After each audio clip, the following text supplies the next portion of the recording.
Hey guys, this is Adam. I'm gonna do a video talking about being awake. And the reason I'm gonna talk about being awake first is because one,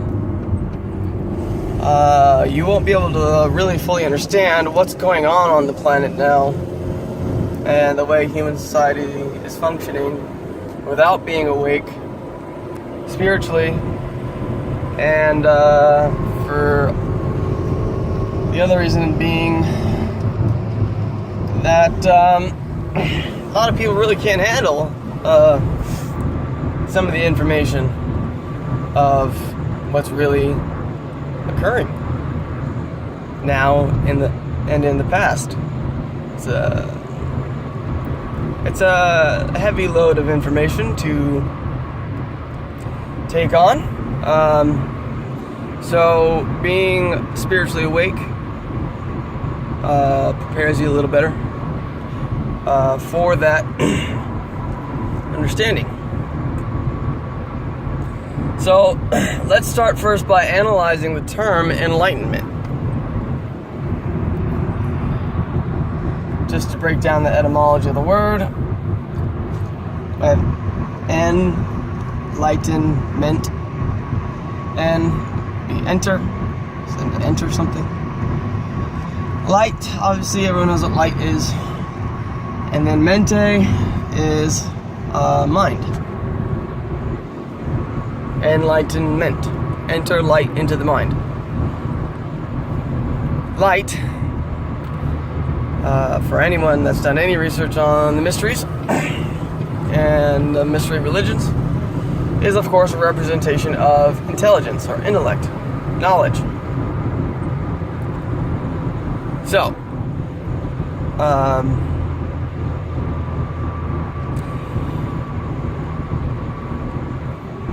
what it's really meaning, though, esoterically, is spiritual knowledge, spiritual understanding.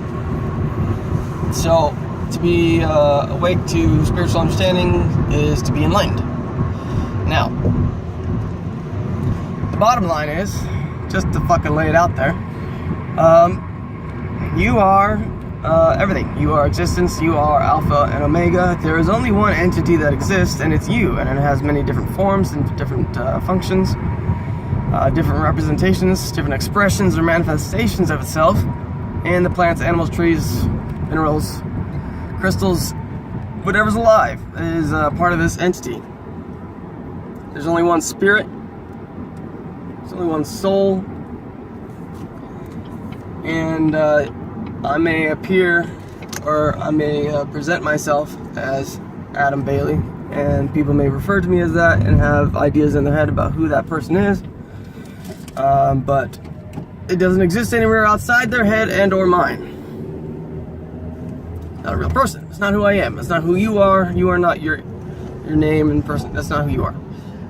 You are this entity that's doing whatever the fuck it's doing. And what it's doing, we can get more into in the Aware series. But understanding this through knowledge, and knowing this through experience, is what enlightenment is. When you realize that we're all one, everything's connected, and what you do to another, you do to yourself. When you walk into a room and you see a bunch of people there, they're not individual people, they are all you. They are all you with different expressions, different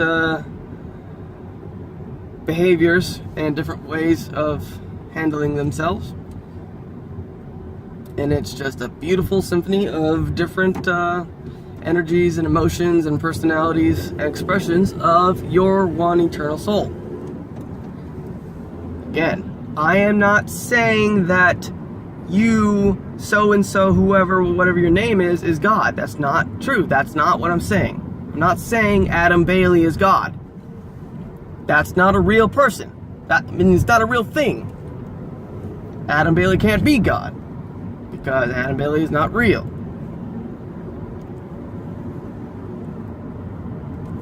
There's a reason. I mean, think about animals, for example. Animals don't have names. Animals don't walk around and say, hey, I'm this, I'm that. One, because they don't have vocal folds, obviously, but the point is that this whole concept of the mind and the way that we think about thoughts and the way that we have these symbolic representations for things that we call words, and we attach labels to everything, that I've gone into in other videos, so you can look those up.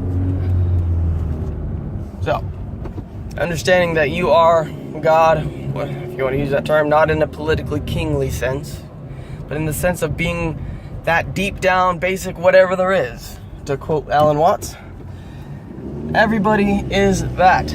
We're all that, and only we've forgotten. And that's the whole point of this existence, is to forget and then remember. That remembrance of who you are and the true nature of your reality, that is what being awake is. That is enlightenment. That's being spiritually awake. In future videos, I'll go more into like some quantum physics and stuff like that to understand this a little better scientifically. And then I'll talk about some ancient Vedic knowledge and kind of Eastern philosophy things that also talk about this. It's pretty interesting, I think. It's like the Eastern philosophy kind of really understood this, and Western scientific thinking came around and went, well, I'm not really sure if that's true, so I'm not gonna believe that, and I'm just gonna only believe what I can prove through my experiments and that kind of stuff. And here we are, a couple thousand years later, we've come full circle with our scientific pursuits now proving the same things that the ancient Vedics and Eastern philosophers have been saying for thousands of years. So, I'll talk about that in upcoming videos.